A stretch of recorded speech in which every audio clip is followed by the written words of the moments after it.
els més malmirats d'entre totes les disciplines del motociclisme.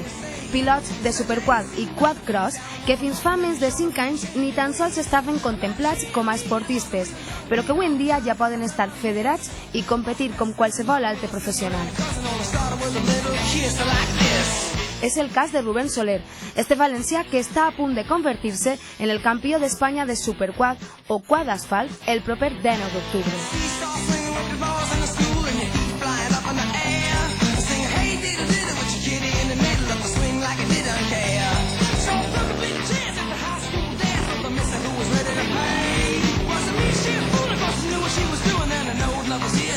Aquesta és l'especialitat que més m'agrada dins del quad. Em transmetís sensacions molt bones, vas realment ràpid a les curves, molt més ràpid que les motos, i l'adrenalina que arribes a tindre en el pas per curva amb un quad no té res a veure en una moto.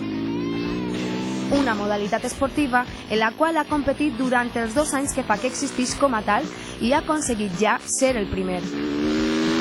Vaig primer a la Copa d'Espanya de Superquad. Estic molt a gust, sobretot enguany hem aconseguit centrar un poquet el cabet. He sigut el més regular de tots, he pujat al pòdium de moment en totes les carreres i això és el que, si no passa res, ens farà guanyar el campionat. Tot i això, Rubén s'ha convertit en un especialista del quad i competeix també en cross, competició en el qual és 5è a hores d'ara. Uns esports de risc que ja li han donat algun esglai.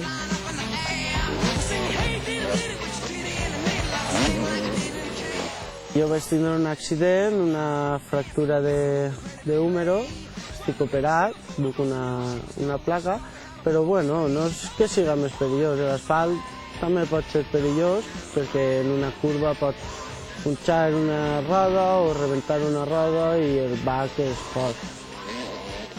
Una modalitat i una passió que a més li costa molt defendre davant la mala fama que els aficionats a estos vehicles han adquirit.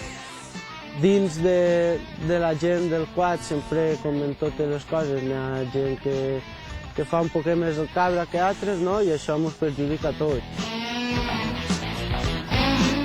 No ho sé, suponc que serà perquè hem arribat els últims, les motos no ens han involucrat bé. Tot i això, està lluitant molt fort per poder-se fer un bon lloc en aquest món amb un suport fonamental. Per supost, al final de la correguda, si no fos per l'ajuda familiar, no es podria. Però igual en això, en qualsevol deport, els primers que tenen que estar ahí apoyant-te i al teu costat és la família. I gràcies a ells puc estar on estic. Bueno, i ara ja l'únic que queda és esperar a que arribi el dia 18 d'octubre per anar a Campillos i guanyar el campionat d'Espanya.